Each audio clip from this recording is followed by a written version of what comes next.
বৃষ্টির দিনে এরকম গরম গরম ধোঁয়া ওঠা মাংসের পুলি আর সাথে যদি হয় 1 কাপ চা, তাহলে তো কোনো কথাই নেই। খেতে যে কি অসাধারণ লাগে এই মাংসের পুলিগুলো, একবার না বানিয়ে খেলে বুঝতেই পারবেন না। একদম খাস্তা মুচমুচে মাংসের পুলি। আসসালামু আলাইকুম প্রিয় দর্শক, আশা করছি সবাই ভালো আছেন। আজকে আমি আপনাদেরকে দেখিয়ে দিব কিভাবে এই মাংসের পুলিগুলো এরকম খাস্তা মুচমুচে করে তৈরি করবেন। একটি মিক্সিং বলে আমি নিয়ে নিচ্ছি 2 কাপ ময়দা। আটা দিয়েও তৈরি করতে পারবেন। 1 চা চামচ লবণ দিয়ে দিয়েছি, 2 টেবিল চামচ রান্নার তেল দিয়ে দিচ্ছি, 1 টেবিল চামচ ভরে বাটার দিয়ে দিচ্ছি। এই বাটারটা অবশ্যই রুম টেম্পারেচারের হতে হবে, অর্থাৎ বাটারটা নরম থাকবে, শক্ত না।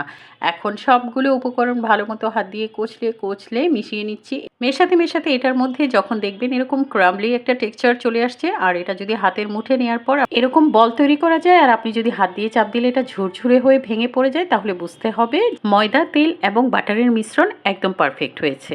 এখন আমি এখানে 1 কাপ পানি নিয়েছি, এটা নর্মাল টেম্পারেচারের পানি। অল্প অল্প করে পানিটা মিশিয়ে আমি একটা ময়দার ডো তৈরি করে নিব। একসাথে সব পানি দিয়ে দিবেন না, এতে করে ময়দার ডোটা নরম হয়ে যাওয়ার সম্ভাবনা থাকে। আমি অল্প অল্প করে 2 থেকে 3 বার পানিটা মিশিয়েছি, তারপর এরকম একটা শক্ত খামির তৈরি করে নিয়েছি। দেখতেই পাচ্ছেন খামিরটা ঠিক এরকম শক্ত হবে, একদম নরম করা যাবে না। মাংসের পুলিগুলো মুচমুচে ও খাস্তা করে তৈরি করার জন্য ডোটাকে অবশ্যই শক্ত রাখতে হবে।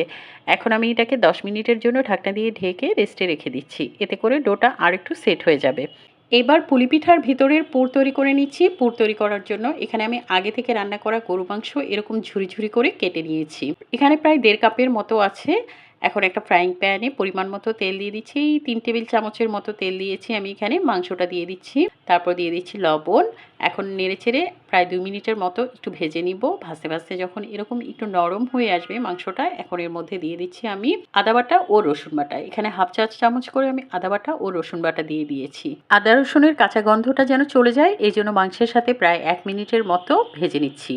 তো ভাজতে ভাজতে দেখেন এরকম নরম হয়ে এসছে। এখন বাকি মশলাগুলো দিয়ে দিচ্ছি। এখানে দিয়ে দিচ্ছি হাফ চা চামচ করে লাল মরিচ গুঁড়ো, হাফ চা চামচ হলুদ গুঁড়া, হাফ চা চামচ ধনিয়া গুঁড়া, আর সাথে দিয়ে দিচ্ছি হাফ চা চামচ জিরা গুঁড়া। ব্যাস এইটুকু মশলাই লাগবে। এগুলো এখন নেড়েচেড়ে মাংসের সাথে ভালো মতো ভেজে নিচ্ছি।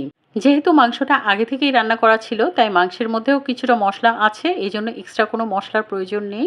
এখন এর মধ্যে আমি কিছু সবজি অ্যাড করব। এখানে আছে হাফ কাপের মতো টমেটো কুচি, গাজর কুচি, আর বেশ কয়েকটা কাঁচামরিচ কুচি করে নিয়েছি। 1 কাপ পেঁয়াজ কুচি দিয়ে দিচ্ছি। এখন দিয়ে সবগুলো ভালো মতো নেড়ে ছেড়ে মাংসের সাথে আবার একটু ভেজে নিচ্ছি। দিয়ে দিচ্ছি এখানে 1 টেবিল চামচের মতো সয়া সস। এটা আপনারা চাইলে স্কিপও করতে পারেন যদি হাতের কাছে না থাকে। মাংস সবজি প্রায় 1 মিনিটের মতো নেড়েচেড়ে ভেজে নিয়েছি। এখন ঢাকনা দিয়ে ঢেকে চুলার আঁচ লোতে রেখে মাংসটাকে প্রায় 3 থেকে 4 মিনিট ভেজে নিব। প্রায় 4 মিনিট পর ঢাকনা খুলে দেখেছি মাংসটা একদম সফট এবং জুসি হয়ে গেছে, আর টমেটোটাও গলে গেছে, গাজরটাও মোটামুটি সেদ্ধ হয়ে গেছে। দেখেন মাংসের ভেতর কোনো তেল বা অতিরিক্ত কোনো পানি দেখা যাচ্ছে না। মাংসটা একদমই ঝুরি ঝুরি হয়ে রেডি হয়ে গেছে। চুলা থেকে নামিয়ে এখন এটাকে একটা বাটিতে ঢেলে আমি ঠান্ডা হওয়ার জন্য একপাশে রেখে দিচ্ছি। এবার চলে যাচ্ছি পুলি পিঠা বানানোর জন্য। পুলি পিঠা বানানোর জন্য ময়দার ডোটা একদম সেট হয়ে গেছে। এই যে ডোটা আগের চেয়ে বেশ কিছুটা নরম হয়ে গেছে। আমি হাত দিয়ে একটু মথে নিচ্ছি। এখন এখান থেকে বেশ কিছুটা পরিমাণ ডো নিয়ে একটা লেচি কেটে নিচ্ছি, আর এই লেচি দিয়ে একটা বড় করে রুটি তৈরি করে নিচ্ছি। রুটি বেলার পিঁড়িতে কিছুটা পরিমাণ শুকনো ময়দা ডাস্ট করে নিয়েছি। এবার বড় একটা রুটি তৈরি করে নিব।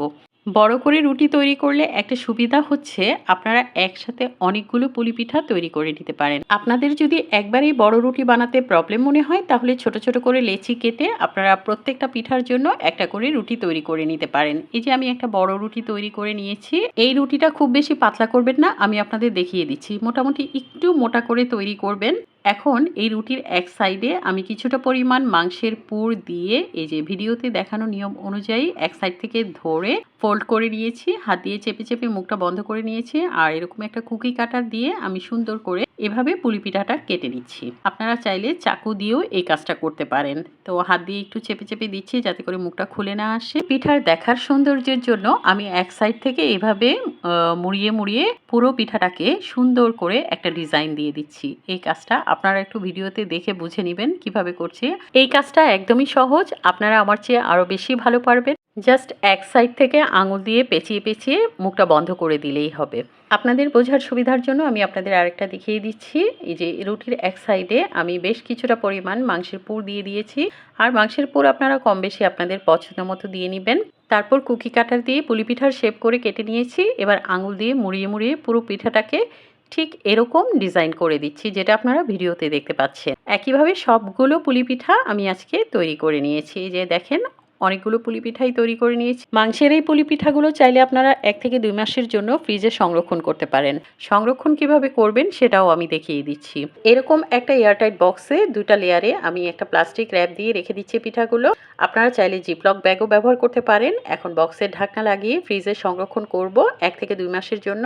বাকি পিঠাগুলো আমি আপনাদের ভেজে দেখাচ্ছি। ভাজার জন্য আমি পর্যাপ্ত পরিমাণ তেল ফ্রাইং প্যানে দিয়ে দিয়েছি। তেলটা হালকা একটু গরম হলে সবগুলো পিঠা আমি একটা একটা করে তেলের মধ্যে ছেড়ে দিচ্ছি। তেল অনেক বেশি গরম করবেন না, প্রথমে একটু গরম করে নিয়ে তারপর চুলার আঁচটা মিডিয়াম থেকে লো এর মাঝামাঝি রাখবেন। তা না হলে মাংসের পুলি পিঠাগুলো পুড়ে যেতে পারে খুব দ্রুত। আর এই পুলি পিঠাগুলো বানানোর জন্য খুব বেশি সময়ের প্রয়োজন হয় না, কারণ যেহেতু মাংসগুলো আগে থেকেই রান্না করা ছিল। পিঠাগুলোর একটা সাইড যখন একটু শক্ত হয়ে আসবে তারপর উল্টে দিচ্ছি। এভাবে করে আমি প্রায় 4 থেকে 5 মিনিট সময় নিয়ে চুলার আঁচ মিডিয়াম এবং লো এর মাঝামাঝি রেখে পিঠাগুলো ভেজে নিয়েছি। উল্টে পাল্টে প্রায় 4-5 মিনিট পর ঠিক যখন এরকম গোল্ডেন ব্রাউন কালার হয়ে আসবে, আমি সবগুলো পিঠা তেল ঝরিয়ে তুলে নিচ্ছি। চুলার আঁচটা যদি মিডিয়াম এবং লো এর মাঝামাঝি রেখে ভাজেন তাহলে সবগুলো পিঠাই অনেক মুচমুচে ও খাস্তা হবে। তৈরি হয়ে গেল দারুণ মজার মাংসের পুলি পিঠা। মাশাআল্লাহ, পিঠাগুলো দেখতে অনেক লোভনীয় লাগছে আর খেতেও কিন্তু দারুণ মজা হয়েছিল। একদমই মুচমুচে ও খাস্তা এই পিঠাগুলোর ভেতরে একটুও তেল ঢোকে না। বানাতে যেটুকু সময় লাগে কিন্তু প্লেটে নেওয়ার পর চোখের পলকেই শেষ হয়ে যাবে।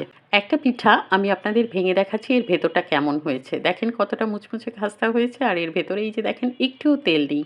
এভাবে একবার ট্রাই করে খেয়ে দেখবেন, ইনশাল্লাহ আপনাদেরও ভালো লাগবে। রেসিপি ভালো লাগলে পেজ ফলো করবেন, শেয়ার করবেন। সবাইকে ধন্যবাদ, ভালো থাকবেন, আল্লাহ হাফেজ।